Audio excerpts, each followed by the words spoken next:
I did 3 tours in Vietnam. I'm married to the same beautiful girl that I've known since she was 9 years old. We've been married for 46 years. When I get out of the service, I went and I took an apprenticeship program, and I went to school. I worked full-time, and I went to school from 6 o'clock at night till 10 o'clock at night for 4 years to learn to be a sheet metal worker.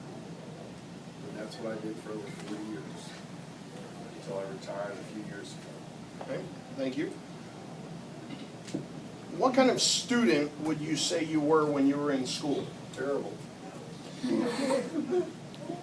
I played around and I acted a fool, and I had a good time, and I could have done very well in school. I just didn't apply myself, and my life was much more difficult than it had to be because I didn't pay attention and learn when I had the opportunity.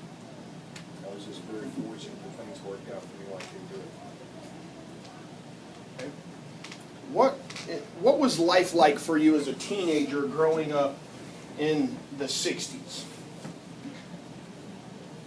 Our biggest worry was having a job where we could make enough money where we could put gas in the car to take our girlfriends out.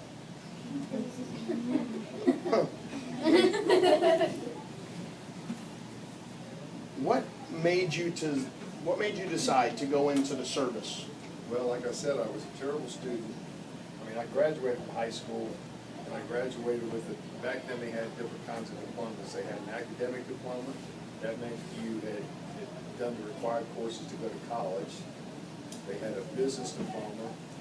They had a vocational diploma, and they had a general diploma. I had an academic diploma, but my grades were terrible. So I lived about 5 miles from the University of Maryland, the College Park campus.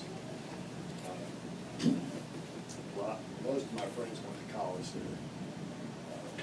A lot of them went to college to keep from getting drafted into the Vietnam War. I really didn't have any plans. All I knew was I just wanted to get away from home, so I enlisted in the Navy when I was 17. 17. I went into the Navy 2 weeks after I graduated from high school. So you signed up when you were a senior in high school. Yes. How about what time during the school year did you sign up? You remember? Or what time of the year it was? It was probably around April or May. So it was right towards the end of your senior year. As a senior, I'd already taken the test to go into the Air Force, and I did very well on the test. But there were so many people trying to keep from being drafted into the Army that people were trying to get into anything they could. And there was a great deal of people trying to get into the Air Force, so they had a long wait time. And I just didn't want to wait that long. I wanted to go into service quick. And the Navy took me quickly. Okay. Where did you go for basic training? I went to basic training in Great Lakes, Illinois, which is probably about 10 or 15 miles from the city of Chicago. It's right off of Lake Michigan, and even in June, it's very, very cold at night. And then it's very, very hot during the day in June. How long were you there? I was there. Basic training for us was 12 weeks. Well, what was your favorite part about basic training? Getting out of it. What was your job while you were in the Navy? I was a hospital corpsman. Hospital corpsman in the Navy is equivalent of what you guys have probably seen on TV. In the Army and in the Air Force, they call them medics or combat medics. And that's what I did in the Navy.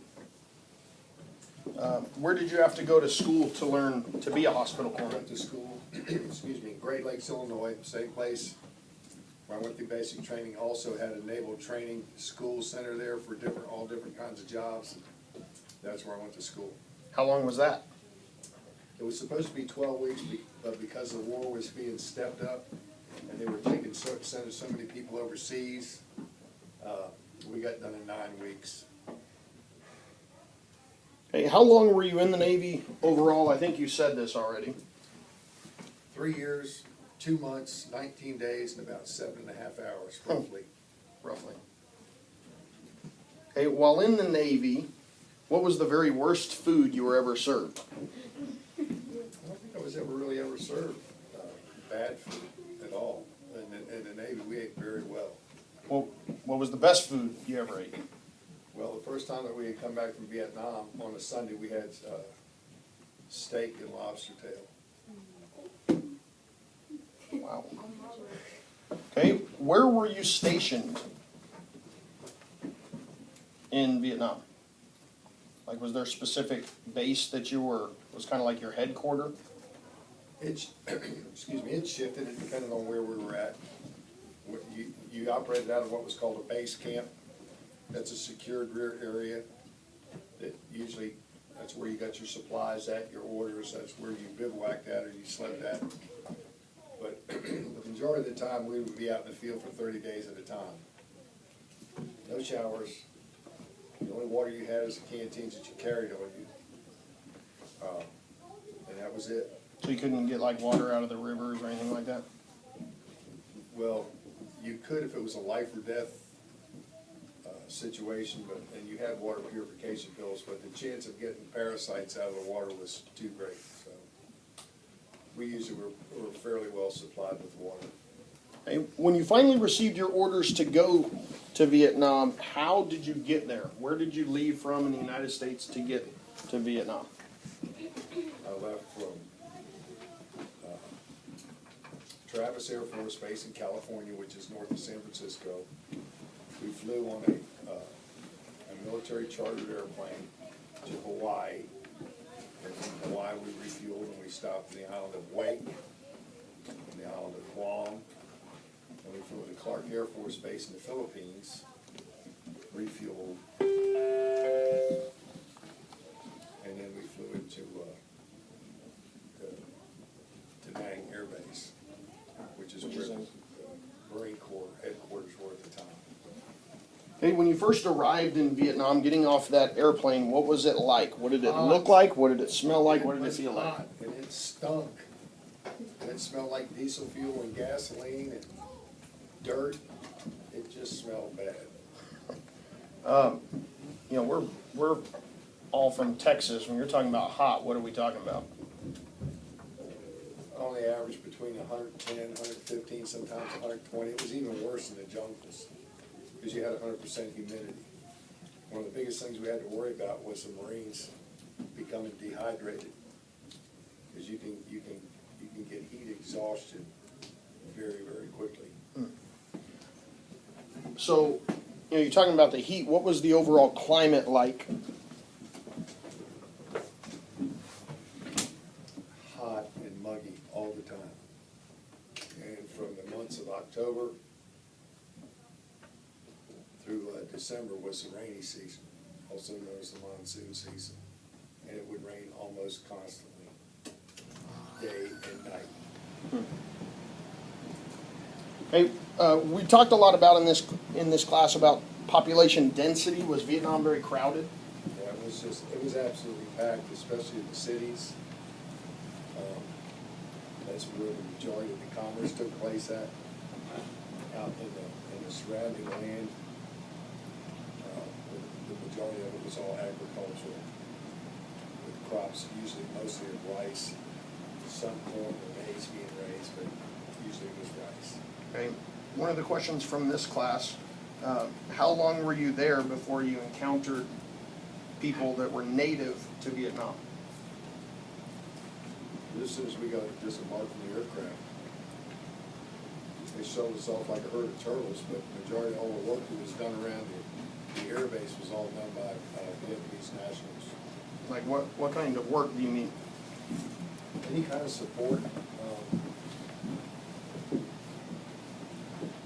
Just a little fact, back then it would take, for every person that actually went in the field and carried a weapon or actually fought in combat, it takes 8 people in support to take care of that one infantryman. And that's people like cooks, bakers, people that work in the post office, people that take care of paying the money, and the Vietnamese people took care of a lot of the general support details. What kind of homes did people in Vietnam live in? And the city would be like crowded flats, almost like you would see in New York City back in the 20s. stacked and packed in real tight, and out in the bush, out in the agricultural area, it would be thatched huts. The roofs would have palm fronds, like the palm trees for the roof. You might have the same thing on the sides going around it. It'd be built with a bamboo frame. And even though it sounds very poor, Vietnamese people were meticulously clean. They kept everything spotless. Well, what kind of food did you eat while you were there? Every chance I got, I ate American food. Cheeseburgers, mainly. Was that the best thing you ever ate, was finding a good cheeseburger? Yes. What was the weirdest thing you ever ate? I don't know. But they used to cut it up and stick it on sticks of bamboo and barbecue it. All I know is, I have no idea what it was, but it tasted good. Could have been anything. Could have been anything. Could have been cat, dog, pig. You never knew, just whatever they could catch. What, this was a question from third period. What were the main traditional meals in Vietnam? Like for breakfast, you know, we have bacon and eggs. Lunch, we have sandwich and chips. Dinner, we'd have like. I don't know if I could really answer that because I didn't have that much experience around the different meals like that. I know there were a lot of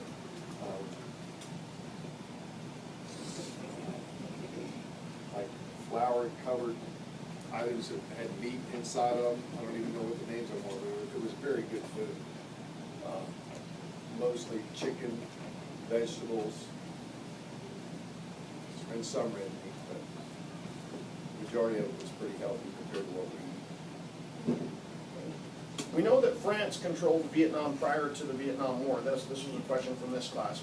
What languages did you hear Vietnamese people speaking? Well, predominantly the language of money is English. What do you mean by that, the language of money? Well, because that's the language of commerce. If you want to sell something to the Americans who had money, you had to know how to speak English. The other language, besides Vietnamese, of course, was French. And the reason that French language was still spoken here was during the occupation of the French, when it was French Indochina, the country of France had colonized Vietnam. A lot of your elite, your very rich people, they spoke French, very highly educated people. But the majority of the people spoke English first, Vietnamese second, and very few French.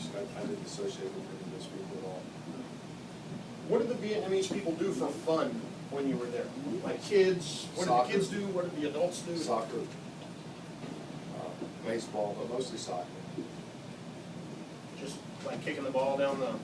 If they were lucky enough to have a ball, sometimes it'd be a ball made out of rags. I think soccer is probably the #1 sport in the entire world, everywhere except possibly the United States. We know that every culture has different customs that people have to abide by. What were some of the Vietnamese customs that you were told that you had to follow? Well, we were just always taught that you never touch the Vietnamese national head. It was an insult. You never expose the bottom of your feet when you're sitting around in a circle eating or talking. If you sat what we used to call Indian style with your legs folded underneath them, you never sat with your feet, the bottom of your feet pointed at them. So like I couldn't sit like this? Well, it would be considered bad manners.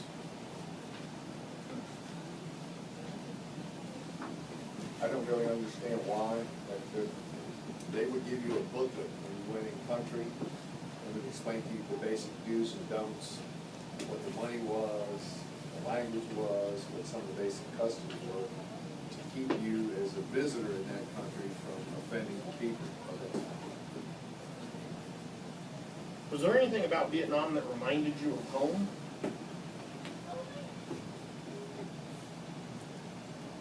I think probably that it was a very beautiful country, very green country, very pretty. Once you got away from the war areas, it was absolutely beautiful. I think probably